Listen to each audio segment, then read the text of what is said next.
Hello everyone.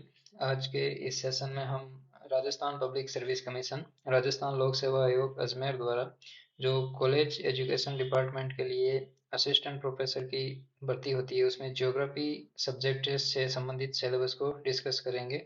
और इसमें हम आज पेपर फर्स्ट को डिस्कस करेंगे यूनिट वाइज पार्ट वाइज, और उसमें जो इम्पोर्टेंट बुक लिस्ट है उनको भी साथ में डिस्कस करते जाएंगे।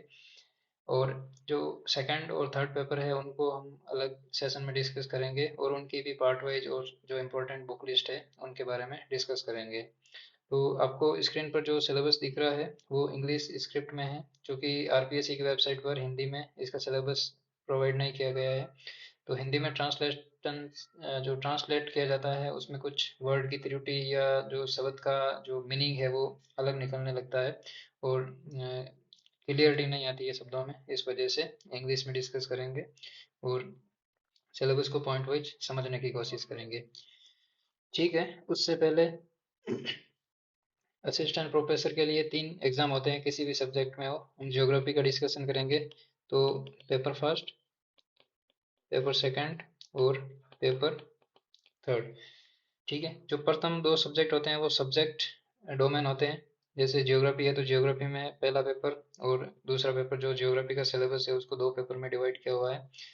और जो प्रथम पेपर है वो सब्जेक्ट स्पेसिफिक है और उसमें 150 क्वेश्चन आते हैं, और एक क्वेश्चन आधा नंबर का है तो टोटल 75 मार्क का हो गया। और टाइमिंग है वो 3 घंटे की रहती है।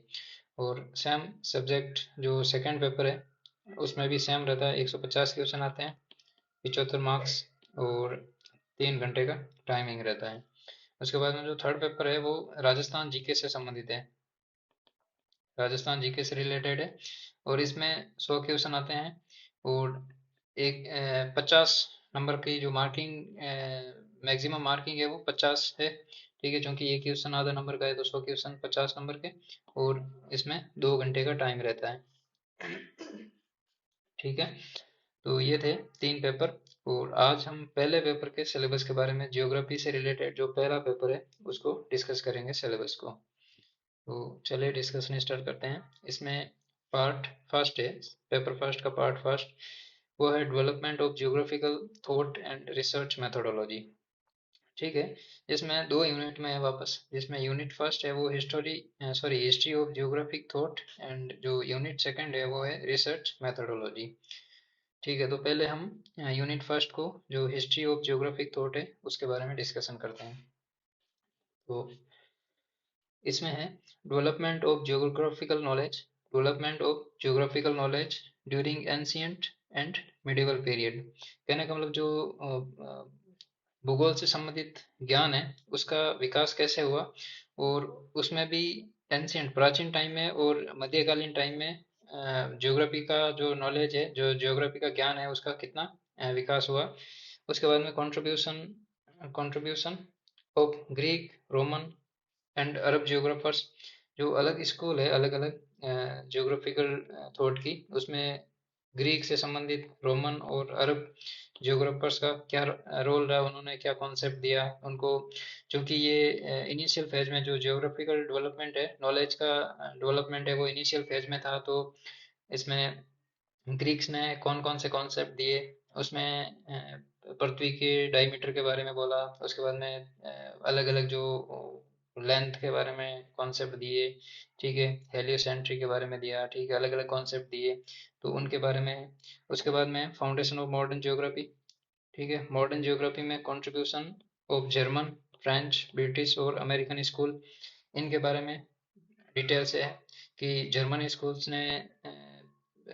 स्कूल में कौन कौन से जियोग्राफर थे। ठीक है, और उनका क्या रोल है, फ्रेंच में, ब्रिटिश में और अमेरिकन में जो जियोग्राफर है उनका क्या रोल्स रहा, उन्होंने कौन सी बुक लिखी, कौन सा कॉन्सेप्ट दिया। ठीक है, तो इनके बारे में। उसके बाद में development of geographical knowledge in India, India के लिए स्पेशली अलग, ठीक है, मेंशन किया डेवलपमेंट ऑफ जियोग्राफिकल नॉलेज। ठीक है, तो इसमें एंशियंट से लेकर प्रेजेंट टाइम तक। ठीक है, जो आफ्टर इंडिपेंडेंस भी बहुत सारे जियोग्राफर्स थे, उन्होंने एग्रीकल्चर और रीजनल प्लानिंग से संबंधित कॉन्सेप्ट दिए थे। ठीक है, और एंशियंट टाइम में तो बहुत सारे जो जियोग्राफर्स थे, जैसे आर्यभट्ट है। ठीक है, और अलग अलग जो जियोग्राफर्स है उनका क्या रोल्स है, क्या कॉन्सेप्ट दिए, कौन सी बुक लिखी, उनके बारे में। उसके बाद में conceptual and methodological development during the 20th century with changing paradigms। ठीक है, जो भौगोलिक पैराडाइम्स है, जियोग्राफिकल पैराडाइम्स है, उनका डेवलपमेंट क्या है, उनकी मैथोडोलॉजिकल डेवलपमेंट क्या है, उनका आधार क्या है। ठीक है, जो विचारधाराएं डेवलप हुई है उनका आधार क्या है और उनकी जो बेस है। ठीक है, उन्होंने जियोग्राफी से संबंधित क्या बातें की, उनसे संबंधित है, और कौन से जियोग्राफर्स इनसे रिलेटेड थे। और उसके बाद में जो पैराडाइम्स है उसमें पहला है डिटर्मिनिज्म, दूसरा है पॉसिबिलिज्म। ठीक है, determinism and possibilism, quantitative revolution and impact of positivism. ठीक है, इसमें निश्चयवाद और संभववाद की बात की गई है, फिर क्वांटिटेटिव रिवोल्यूशन की बात है, और इम्पैक्ट ऑफ पॉजिटिविज्म। ठीक है, इसके बारे में उसके बाद में बिहेवियरलिज्म। ठीक है, व्यवहारवाद के बारे में, और उसके बाद में ह्यूमनिज्म, मानववाद से संबंधित है, और फिर है रेडिकलिज्म। ठीक है, और उसके आगे रेडिकलिज्म और वेलफेयर अप्रोच इन जियोग्राफी। ठीक है, जो उग्रवाद और वेलफेयर जो कल्याणकारी अप्रोच है जियोग्राफी में, उसके बारे में। उसके बाद में कॉन्सेप्ट ऑफ कोरोलॉजिकल साइंस। ठीक है, concept of chorological science, areal differentiation and system analysis and spatial organisation. ठीक है, तो ये अप्लाइड जियोग्राफी का पोर्शन है। ठीक है, उसके बारे में भी चीज़ें दे रखी, जैसे हर्टसॉन ने जो क्या बोला था। ठीक है, एरियल डिफरेंशिएशन के बारे में, सिस्टम एनालिसिस के बारे में अलग जियोग्राफर्स ने क्या कॉन्सेप्ट दिया था। ठीक है, और स्पेशल ऑर्गेनाइजेशन। ठीक है, तो ये पोर्शन है हिस्ट्री ऑफ जियोग्राफिकल थॉट। ठीक है, जियोग्राफिक थॉट के बारे में। तो इसके लिए अब बेस्ट बुक है वो है माजिद हुसैन सर की।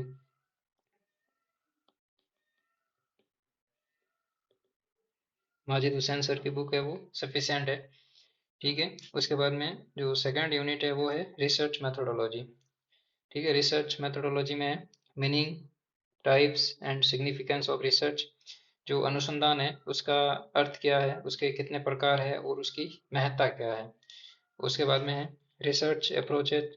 ठीक है, जो अनुसंधान की अप्रोच है वो कौन कौन सी है। Predictive and indicative approach, concept of qualitative and quantitative research, और उसके बाद में गुणात्मक और मात्रात्मक अप्रोच है उसके बारे में, उसके कॉन्सेप्ट क्या है और उन दोनों के बीच में डिफरेंस क्या है उनके बारे में। उसके बाद में आइडेंटिफिकेशन ऑफ रिसर्च प्रॉब्लम, कहने का मतलब अनुसंधान में जो कठिनाइयाँ आती है उनको आइडेंटिफाई करना, उनको इंगित करना। और रिसर्च डिज़ाइन, जो अनुसंधान है उसको एक फॉर्मेट में वे करना। ठीक है, डिज़ाइन करना। और उसके बाद में है टाइप ऑफ डाटा, जो आंकड़ों के प्रकार के बारे में, डाटा कलेक्शन, आंकड़ों को एकत्रित करना। ठीक है, और उसके बाद में क्वेश्चनरी एंड शेड्यूल। ठीक है, और उसके बाद में research methodology and research method. ठीक है, रिसर्च मेथोडोलॉजी क्या है और रिसर्च मेथड क्या है। उसके बाद में बाईवेरिएंट एंड मल्टीवेरिएंट एनालिसिस, उनके बारे में, एनालिसिस के बारे में है कि बाईवेरिएंट एनालिसिस क्या है और मल्टीवेरिएंट एनालिसिस क्या है। उसके बाद में sampling fundamentals and sampling design, कहने का मतलब जो सैम्पलिंग फंडामेंटल्स है वो क्या है और सैम्पलिंग डिज़ाइन है उनके बारे में पूछ रहा है। और उसके बाद में है डाटा एनालिसिस, डाटा एनालिसिस के बारे में, बेसिक मीनिंग क्या है, टाइप क्या है और इनका सिग्निफिकेंस क्या है डाटा एनालिसिस का, उसके बारे में। और नेक्स्ट है interpretation and report writing, report writing के बारे में और इंटरप्रिटेशन के बारे में। उसके बाद में plagiarism and research ethics, citing of reference. ठीक है, जो साइटिंग ऑफ रेफरेंस और रिसर्च एथिक्स के बारे में और प्लेगरिज्म के बारे में टॉपिक इंक्लूड है। ठीक है, तो रिसर्च मेथोडोलॉजी के लिए जो बेस्ट बुक है वो है कोटा ओपन की। ठीक है, कोटा ओपन की रिसर्च मेथोडोलॉजी जो आती है वो आप ऑनलाइन सर्च करोगे तो आपको पीडीएफ मिल जाएगी गूगल पे। ठीक है, तो वहाँ से आप डाउनलोड कर लेना। और रिसर्च मेथोडोलॉजी के लिए और कोई बेस्ट सोर्स शायद है। ठीक है, मार्केट में भी इसके लिए पर्टिकुलर अच्छी बुक नहीं है ये। ठीक है, तो और उसके बाद में नेक्स्ट है फिजिकल जियोग्राफी। ठीक है, पार्ट सेकंड, फिजिकल जियोग्राफी। ठीक है, फिजिकल जियोग्राफी यूनिट थर्ड है। उसमें पहला है जियोमॉर्फोलॉजी यूनिट थर्ड में जो मेन टॉपिक है वो है जियोमॉर्फोलॉजी। जियोमॉर्फोलॉजी मतलब भू आकृति की, ठीक है। उसमें फंडामेंटल कॉन्सेप्ट ऑफ जियोमॉर्फोलॉजी, ठीक है। कहने का मतलब जियोमॉर्फोलॉजी में जो फंडामेंटल कॉन्सेप्ट है, ठीक है, मूलभूत सिद्धांत है, मूल सिद्धांत है फंडल ऑफ जो जियोमॉर्फोलॉजी के, ठीक है। कहने का मतलब जो अलग अलग जियोग्राफर्स ने अलग अलग सिद्धांत दिए थे, ठीक है। कहने का मतलब लैंड फॉर्म इवोल्यूशन के दिए थे, कुछ एक ने जो क्रोनोलॉजी है लैंडफॉर्म की उनके बारे में दिए थे, ठीक है। तो जियोमॉर्फोलॉजी के बारे में जो वेरियस कॉन्सेप्ट है, लगभग 8-10 कॉन्सेप्ट है उनके बारे में। उसके बाद में जियोलॉजिकल टाइम स्केल, जो जियोलॉजिकल टाइम स्केल है अर्थ की हिस्ट्री के बारे में, ठीक है, उसके बारे में। Process of development of landforms, जो लैंडफॉर्म डेवलपमेंट है, स्थलाकृतिक विकास का प्रोसेस है, उसके बारे में पूछा है। तो इसमें दो है, एंडोजेनेटिक एंड एक्सोजेनेटिक, ठीक है। अंतर्जनित बल और बहिर्जनित जो बल्स हैं, फोर्सेस हैं, उनकी वजह से जो लैंडफॉर्म डेवलपमेंट होते हैं वो कितने प्रकार के होते हैं, और रिजल्टेंट लैंडफॉर्म डिपोजिशनल और इरोजिशनल, जो अपरदन और निक्षेपण की वजह से दो टाइप के लैंडफॉर्म क्रिएट होते हैं। वो अलग अलग इरोजन, जो इरोजनल और डिपोजिशनल एजेंट है, जैसे विंड हो गया, वाटर हो गया, ग्लेशियर हो गया, सी वेव हो गया, अंडरग्राउंड हो गया, ठीक है। तो एंडोजेनेटिक एंड एक्सोजेनेटिक फोर्सेस के बारे में। उसके बाद में orogenesis and important phases of mountain building, जो माउंटेन बिल्डिंग के इम्पोर्टेंट जो चरण है, ठीक है, उनके बारे में बात की गई है।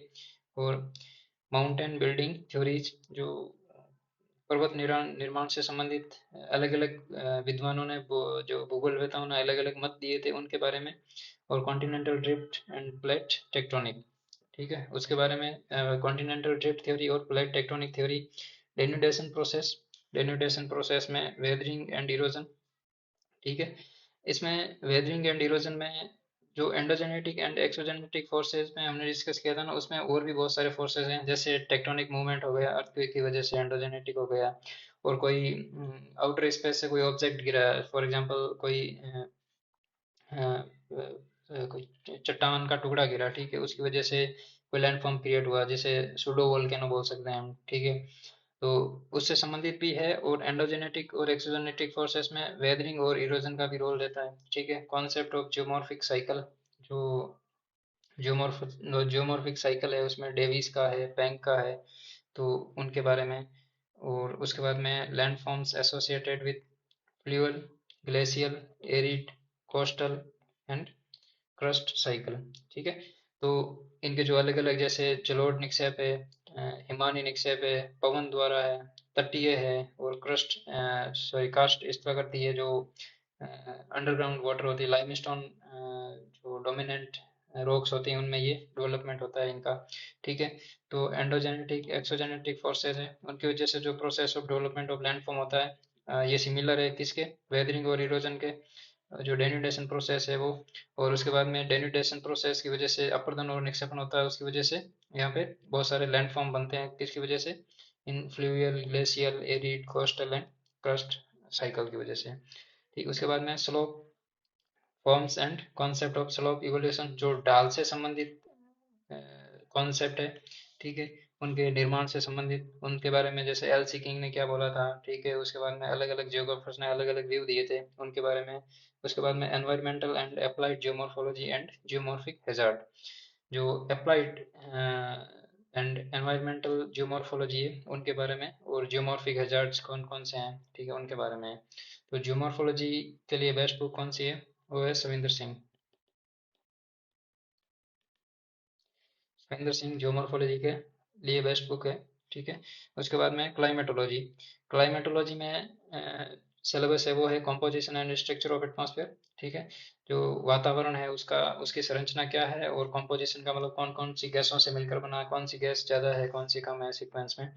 उसके बाद में इंसोलेशन, इंसोलेशन जो इनकमिंग सोलर रेडिएशन है, ठीक है। उसके बारे में फिर है हीट बजट, जो हीट बजट है, जो पृथ्वी जितनी एनर्जी प्राप्त करती है उसका कितना परसेंट पृथ्वी एब्जॉर्ब करती है, कितना परसेंट, सॉरी, पृथ्वी की सतह पर पहुंचता है, कितना क्लाउड्स द्वारा एब्जॉर्ब होता है, कितना जो एटमॉस्फेयर द्वारा रिफ्लेक्ट किया जाता है, कितना विकिरणित किया जाता है उनके बारे में हीट बजट से है। Distribution of temperature, atmospheric pressure and general circulation of wind. ठीक है, डिस्ट्रीब्यूशन ऑफ टेम्परेचर, टेम्परेचर का लैंड पे डिस्ट्रीब्यूशन क्या है, सबसे ज़्यादा कहाँ है, कम कहाँ है। उसके बाद में ओशन में टेम्परेचर का क्या कहने का मतलब पैटर्न रहता है। उसके बाद में atmospheric pressure and general circulation of wind, जो विंड सर्कुलेशन सिस्टम है जिसे ट्राई सेल्यूलर मॉडल भी बोलते हैं। ठीक है, उसका विंड का हाई प्रेशर से लो प्रेशर की तरफ जाती है तो कौन कौन से जो हेडली, फेरल और पोलर सेल, वॉकर सेल बनती है, ठीक है, उनसे संबंधित है। उसके बाद में monsoon and jet streams, Indian monsoon से संबंधित है और जेट स्ट्रीम से संबंधित है। Stability and instability of atmosphere, जो स्टेबिलिटी और इनस्टेबिलिटी का मतलब है कि स्थायित्व और जो क्लाइमेट चेंजेज होते हैं। ठीक है, क्लाइमेट चेंजेज नहीं बोल सकते हैं, जो एटमॉस्फेयर में चेंजेज आते हैं। ठीक है, high pressure, low pressure, temperature, humidity और एटमॉस्फेरिक प्रेशर की वजह से। ठीक है, तो इनकी वजह से जो इंस्टेबिलिटी होती है, जैसे wind blowing from one part of any particular region to another part of region। ठीक है, तो वो इनस्टेबिलिटी है। ठीक है, हाई प्रेशर, लो प्रेशर की वजह से। उसके बाद में एयर मासेज एंड फ्रंट्स। ठीक है, एयर मासेज क्या है, वायु राशियाँ क्या है, और फ्रंट्स क्या है, उनके बनने का प्रोसेस क्या है, कितने टाइप की होती है। Temperature, sorry, temperate and tropical cyclone. ठीक है, उष्ण कटिबंधीय और शीतोष्ण कटिबंधीय चक्रवात के बारे में। और type and distribution of precipitation, वर्षण के प्रकार क्या है और उसका वर्षण का वितरण क्या है वर्ल्ड पे। उसके बाद में क्लासिफिकेशन ऑफ वर्ल्ड क्लाइमेट, विश्व जलवायु का वर्गीकरण, जिसमें कोपेन कोपेन का है, थॉर्नथवेट का है स्कीम एंड हाइड्रोलॉजिकल साइकिल है। ठीक है, इसमें दो ही दे रखे हैं, कोपेन और थॉर्नथवेट के, ट्रिवार्था का नहीं दे रखा है। ठीक है, तो सविंदर सिंह में उसका भी है। तो हाइड्रोलॉजिकल साइकिल जो जल चक्कर है, जलीय चक्कर है, उसके बारे में बात की गई है। तो क्लाइमेटोलॉजी के लिए भी सविंदर सिंह की बुक बेस्ट है। उसके बाद में ओशनोग्राफी, ओशनोग्राफी में रिलीफ ऑफ ओशंस, जो ओशन की इस्लाह कर, जो रिलीफ बोल सकते हैं। ठीक है, रिलीफ का मतलब है, ओशन रिलीफ का मतलब है कि जो एक जनरल पैटर्न है ओशन का, जो सी लेवल से लेके ओशन बेसिन तक का। ठीक है, और hypsometric curve, bottom relief of Indian, Atlantic and Pacific ocean. ठीक है, जो इंडियन ओशियन का बॉटम रिलीफ और अटलांटिक ओशियन और पैसिफिक ओशियन का जो बॉटम रिलीफ का मतलब है कि जो महासागरों के तल पर जो स्थलाकृतियां पाई जाती है। ठीक है, उनके बारे में कि ट्रेंच कहाँ पर है, माउंटेन रेंजेस कहाँ पे है, बेसिन कहाँ पे है, ठीक है, राइज कहाँ पे है, तो ये सारी चीज़ें। उसके बाद में है ओशन डिपॉजिट्स, जो महासागरीय अवसाद के बारे में, कोरल रीफ के बारे में, टेम्परेचर, डेंसिटी एंड सलाइनिटी। तो ये तीनों चीज़ें इंपॉर्टेंट है, temperature, density and salinity of ocean. कहने का मतलब तापमान, ओशन का तापमान, डिस्ट्रीब्यूशन ऑफ ओशन की डेंसिटी क्या है और ओशन की सलाइनिटी क्या है। इनकी वजह से ही जो ओशन वाटर मूवमेंट होता है एक स्थान से दूसरे स्थान पर। उसके बाद में ओशन सर्कुलेशन में टाइड्स, ज्वार भाटा और ओशन करंट्स, जो महासागरीय धाराएं हैं, उनके बारे में। सी लेवल चेंज, जो सी लेवल चेंज हो रहा है उसका कॉन्सेप्ट क्या है, प्रेजेंट टाइम में कौन कौन से कौन जो फैक्टर है उनकी वजह से सी लेवल चेंज हो रहा है। मराइन रिसोर्सेज क्या क्या है और उनका उपयोग क्या है, यूटिलाइजेशन क्या है। ठीक है, तो ओशियनोग्राफी के लिए भी सुविंदर सिंह की बुक बेस्ट है। ठीक है, उसके बाद में environment geography, environment geography important topic है। इसमें करंट रिलेटेड पोर्शन भी इंक्लूड रहता है, जिसमें component of environment and ecology, component of environment and ecology. ठीक है, पर्यावरण और पारिस्थितिकी के कंपोनेंट क्या है, संगठन क्या है। उसके बाद में physical factor influencing world distribution of plant and animal, कौन कौन से जो भौतिक कारक है जो विश्व वितरण के प्लांट्स एंड एनिमल, क्या मतलब पेड़ पौधे और जीव जंतुओं के जो वर्ल्ड डिस्ट्रीब्यूशन है उनका उनको इन्फ्लुएंस, उनको प्रभावित कौन कौन से भौतिक कारक कर रहे हैं। उसके बाद में types, forms and function of ecosystem, ecosystem के कितने प्रकार होते हैं और इनके रूप क्या है और उनका कार्य क्या है। उसके बाद में forest, grassland, marine, desert and mountain ecosystem. ये पर्टिकुलर क्लासिफिकेशन कर ही दिया यहाँ पे। कहने का मतलब फॉरेस्ट जो वन से संबंधित इकोसिस्टम है, ग्रास लैंड है, मराइन है, डेजर्ट है और माउंटेन इकोसिस्टम के बारे में, बायोडाइवर्सिटी जैव विविधता के बारे में, ठीक है। डिफ्लेशन एंड कंजर्वेशन, जो जैव विविधता का क्षरण हो रहा है उसका क्या कारण है, उसका कौन कौन से फैक्टर है, और उसके बाद में कंजर्वेशन के क्या प्रोसेस है, क्या स्ट्रेटेजी है। उसके बाद में पर्यावरण प्रदूषण, एनवायरमेंटल पॉल्यूशन के बारे में, और पर्यावरण प्रदूषण कितने प्रकार का होता है, कारण क्या है, प्रभाव क्या है और उनका सॉल्यूशन, समाधान क्या है, उनके बारे में। उसके बाद में क्लाइमेट चेंज, ठीक है। इसमें ओशनोग्राफी में हमने सी लेवल चेंज पढ़ा था, और यहाँ पे है क्लाइमेट चेंज, ठीक है। जैसे climate change, global warming and ozone depletion, ठीक है, ये एक दूसरे से इंटरलिंक है, ठीक है। जिसमें क्लाइमेट चेंज में ग्लोबल वार्मिंग है, वैश्विक तापन के बारे में, ओजोन होल के बारे में, उसके बाद में एनवायरमेंटल हैजार्ड कौन कौन से हैं, ठीक है। एंड डिजास्टर्स, उनके टाइप क्या है, इम्पैक्ट क्या है, सॉरी इफेक्ट्स क्या है, मैनेजमेंट क्या है, एंड एनवायरमेंटल इम्पैक्ट असेसमेंट क्या है, ठीक है। तो इसके बारे में, ठीक है, ये एनवायरमेंटल ज्योग्राफी है जो करंट रिलेटेड भी है। कहने का मतलब कोई इंडेक्स आ गई, ठीक है, कोई रिपोर्ट आ गई, उसके बारे में, जैसे आईपीसीसी की रिपोर्ट आती है, ठीक है, एनवायरमेंटल इम्पैक्ट असेसमेंट होता है, ठीक है। उसके बाद में जो प्रेजेंट टाइम में सॉल्यूशन पढ़े थे हमने, दो जगह पढ़े थे, एक तो एनवायरमेंटल पॉल्यूशन के सॉल्यूशन पढ़े थे, और दूसरा हमने ये यहाँ पे पढ़ा था मैनेजमेंट का, ठीक है। और EIA के बारे में पढ़ा था। ये करंट से रिलेटेड टॉपिक है, तो इनके लिए आपको शंकर IAS की बुक बेस्ट रहेगी।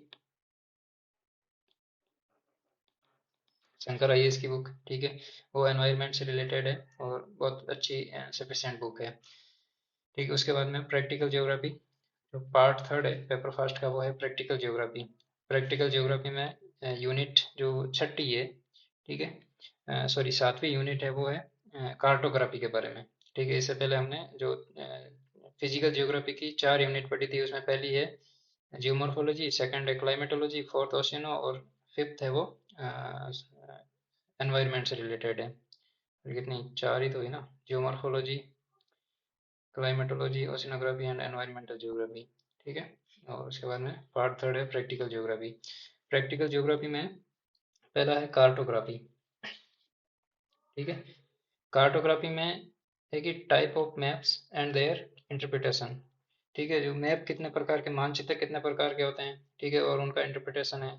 Single purpose and composite maps, ठीक है, एक सिंगल यूज होता है, ठीक है, और एक कंपोजिट होता है, मल्टीपल जो फैक्टर है वो एक साथ में इंक्लूड किए जाते हैं और उनका एनालिसिस किया जाता है, ठीक है। तो वो कितने हैं, कितने प्रकार के हैं, तो उसमें कोरोप्लेथ, आइसोप्लेथ, कोरो क्रोमेट्रिक मैप्स, ठीक है, अ, उनके बारे में, ठीक है। ये इनके कैरेक्टरिस्टिक क्या है, कैसे बनते हैं, ठीक है।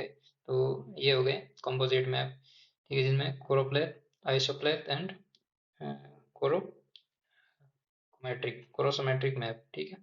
और उसके बाद में है स्टैटिस्टिकल डायग्राम। स्टैटिस्टिकल डायग्राम में 1, 2 एंड 3 डायमेंशनल डायग्राम, ठीक है। तो इनके बारे में है।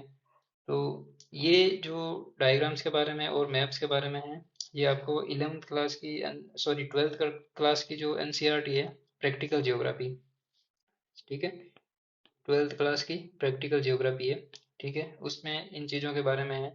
जो 1, 2 और 3 डायमेंशनल डायग्राम्स है, उनका एक मतलब लाइन टू लाइन लिखा हुआ है, ठीक है।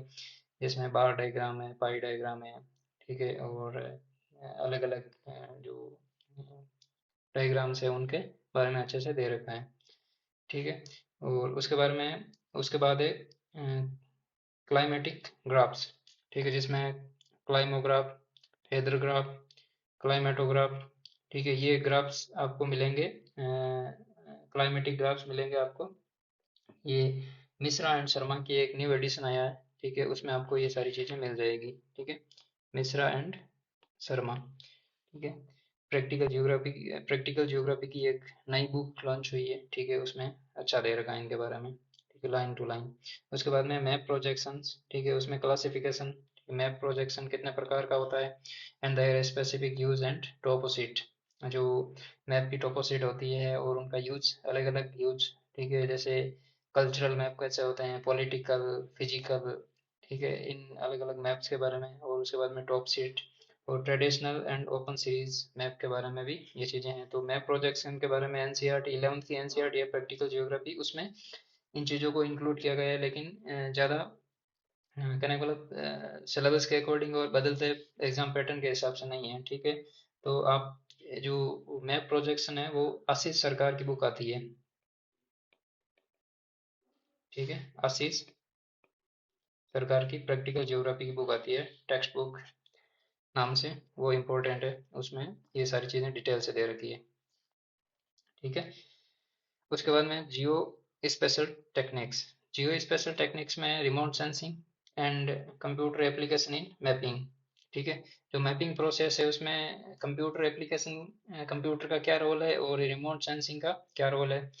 उसके बाद में डिजिटल मैपिंग, जो डिजिटल मैपिंग होती है उसका कॉन्सेप्ट क्या है, और मानचित्रण में उसका क्या रोल है, और क्या कैसा उसका प्रोसेस है, कैसे इनपुट किया जाता है। इलेक्ट्रोमैग्नेटिक रेडिएशन क्या होती है, ठीक है। और उसके बाद में remote sensing system, remote sensing system क्या है, उसका उसके प्लेटफॉर्म्स कितने हैं, सेंसर के टाइप कितने हैं, रेजोल्यूशन क्या क्या है, कितने टाइप का होता है। उसके बाद में रेडियोमेट्रिक कैरेक्टरिस्टिक क्या है रिमोट सेंसिंग सिस्टम का। उसके बाद में डिजिटल इवोल्यूशन मॉडल, डीईएम, ठीक है, इंपॉर्टेंट टॉपिक है। क्या है इसका महत्व, क्या है, प्रोसेस क्या है। उसके बाद में application of remote sensing in the study of land use, ठीक है।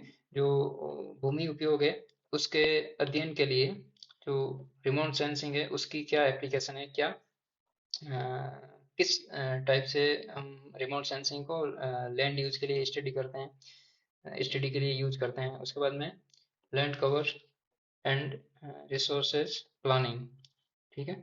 रिसोर्सेज प्लानिंग के लिए रिमोट सेंसिंग का क्या रोल है, ठीक है, और लैंड कवर्स के रूप में। उसके बाद में introduction of geographic information system, GIS के बारे में, पहले रिमोट सेंसिंग के बारे में हो गया और अब जीआईएस के बारे में, ठीक है, जीआईएस के बारे में। उसके बाद में जीआईएस का fundamental of GIS, Jio special database, data capture, raster and vector data, implications of implication of integration of remote sensing and GIS.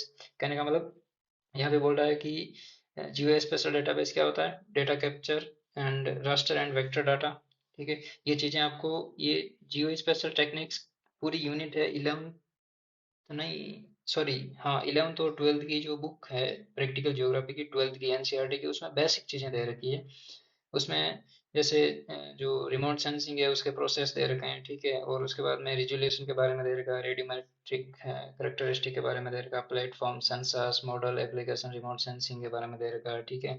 तो उसमें काफ़ी चीज़ें नहीं दे रखी, जैसे डिजिटल इवोल्यूशन मॉडल नहीं दे रखा है, और भी अप्लाइड चीज़ें नहीं दे रखी है जो परीक्षा के बदलते पैटर्न के हिसाब से, ठीक है। तो यदि आपको कहने का मतलब कॉन्सेप्ट क्लियर करने हैं और इनिशियल फेज में हैं अभी तैयारी के, तो आप 11th और 12th की जो प्रैक्टिकल ज्योग्राफी की बुक्स है उसमें ये चीज़ें बहुत अच्छी तरह से डायग्राम के साथ दे रखी है, जो किसी अदर पब्लिकेशन में ये डायग्राम के साथ नहीं मिलेगी वैसे, ठीक है। और उसके बाद में आगे ये रास्टर एंड वेक्टर डाटा, इसकी एक अलग टेबल बना रखी है 12th की एनसीईआरटी प्रैक्टिकल ज्योग्राफी में। Implication of integration end of remote sensing and GIS, ठीक है। कहने का मतलब जीआईएस रिमोट सेंसिंग का इंटीग्रेशन, जो उनका दोनों का साथ में उपयोग क्या है, ठीक है, उनकी महत्ता क्या है। उसके बाद में जीपीएस के बारे में, ग्लोबल पोजिशनिंग सिस्टम के बारे में, ठीक है। उसमें ये है कि ये बेसिकली गूगल का टॉपिक है, ठीक है। गूगल या यूट्यूब कर लीजिए, ठीक है। उसमें आपको अलग अलग जो जीआईएस एजेंसीज है उनके बारे में इंफॉर्मेशन मिल जाएगी, और इंडिया के बारे में स्पेसिफिकली, और नासा के बारे में जो भी इम्पोर्टेंट मिशन है, ठीक है।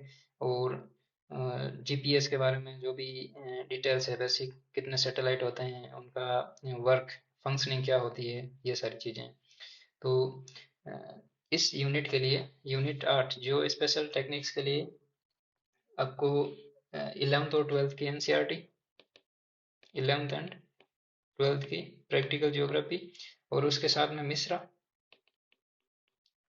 एंड शर्मा, ठीक है। ये मिश्रा एंड शर्मा की इंपॉर्टेंट बुक है, ठीक है। अभी लेटेस्ट लॉन्च हुई है, ठीक है। इसमें भी अच्छी इन्फॉर्मेशन दे रखी है, ठीक है। तो इसमें सेलेक्टिव टॉपिक पढ़ने हैं, ठीक है, तो अपने सिलेबस के हिसाब से। और बेसिक के लिए 11th और 12th की प्रैक्टिकल ज्योग्राफी की बुक्स आप ले सकते हैं, ठीक है। और उसके बाद में अगला है स्टेटिस्टिकल मेथड, ठीक है, जो यूनिट 9th है। ठीक है। प्रैक्टिकल ज्योग्राफी में 3 यूनिट है। पहली है कार्टोग्राफी। कार्टोग्राफी में भी आप मिश्रा एंड शर्मा की बुक ले सकते हैं, ठीक है। और एक जेपी शर्मा की बुक है, ठीक है, जेपी शर्मा की,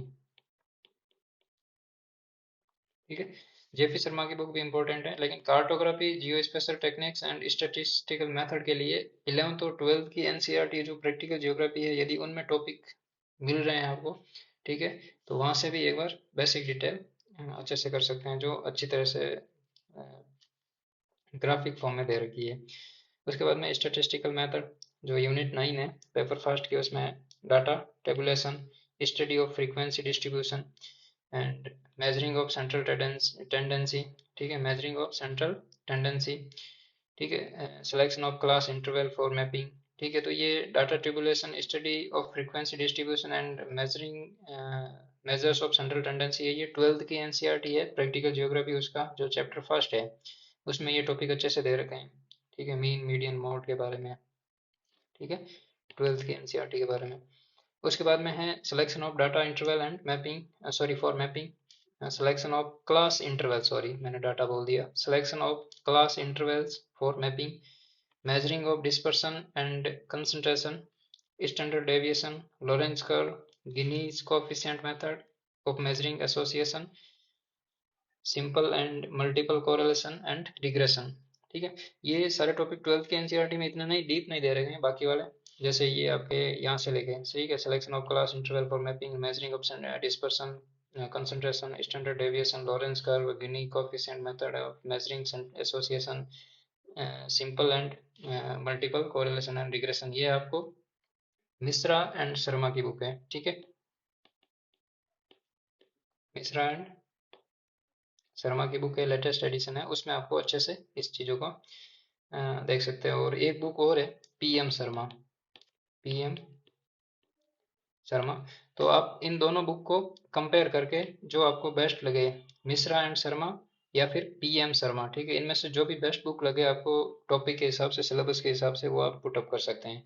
उसके बाद में measurement of spatial pattern of distribution, distribution के स्पेशल पैटर्न, और nearest neighbourhood analysis, scaling techniques, scaling techniques, rank score and weighted score, ठीक है। और उसके बाद में sampling techniques, sampling techniques for geographical analysis and model in geography. और उसके बाद में simulation model and gravity model, ये टॉपिक भी आपको पीएम शर्मा या मिश्रा एंड शर्मा में अच्छे से कवर मिल जाएंगे, कवर किए हुए मिलेंगे, ठीक है।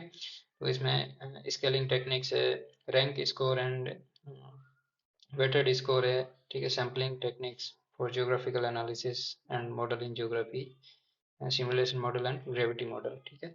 तो ये असिस्टेंट प्रोफेसर का ज्योग्राफी का पेपर फर्स्ट है, ठीक है। इसमें ऑब्जेक्टिव टाइप पेपर होता है, maximum marks 75, number of question 150 and duration of paper 3 hours, all question carry equal marks, ठीक है, कहने वाला एक क्वेश्चन आधा नंबर का है, ठीक है। Medium of competitive exam bilingual है, हिंदी एंड इंग्लिश है, and there will be negative marking, ठीक है, यहाँ पे नेगेटिव मार्किंग का भी अ, अ, इस कहने का मतलब मेंशन किया हुआ है, ठीक है।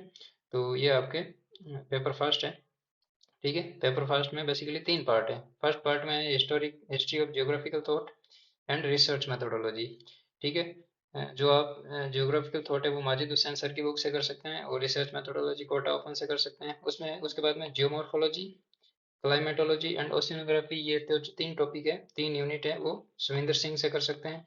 और एनवायरमेंट जियोग्राफी है वो शंकर आईएएस की बुक से। और उसके बाद में पार्ट थर्ड है वो प्रैक्टिकल ज्योग्राफी है। प्रैक्टिकल ज्योग्राफी में cartography, geographical tech sorry geospatial techniques and statistical method, ठीक है। तो इसमें 2-3 बुक हैं। पहले 11th और 12th की एनसीईआरटी की जो प्रैक्टिकल ज्योग्राफी है वो इम्पोर्टेंट है, जिसमें जियो स्पेशल टेक्निक्स के लिए वो दोनों बुकें बहुत इंपॉर्टेंट है, रिमोट सेंसिंग हो गया, जीआईएस हो गया, ठीक है, रास्टर एंड वेक्टर डाटा हो गया, इनके लिए। और उसके बाद में मैप प्रोजेक्शन हो गया, ठीक है। और ये टाइप ऑफ मैप्स के बारे में है, ठीक है, बेसिक डिटेल दे रखी है, ठीक है, ग्राफिक फॉर्म में, ठीक है, अलग अलग कलर डिजाइन में, ठीक है, तो वो आपको अच्छे से कॉन्सेप्ट क्लियर हो जाएंगे, ठीक है। और उसके बाद में जेपी शर्मा की बुक आती है कार्टोग्राफी के लिए, ठीक है, वो अच्छी है। और कार्टोग्राफी के लिए एक आशीष सरकार की बुक भी आती है, ठीक है। तो आप जेपी शर्मा को प्रेफर कीजिए। ठीक है, उसके बाद में जियो स्पेशल के लिए वही 11th 12th और मिश्रा एंड शर्मा की बुक, और फिर स्टैटिकल मेथड के लिए ये है। ठीक है, और इनके साथ में आप कोई जो रेप्यूटेड जो क्लास नोट्स है, ठीक है, कोचिंग के नोट्स हैं, वो आप इनके साथ रिवीजन कर सकते हैं, ठीक है, पढ़ सकते हैं।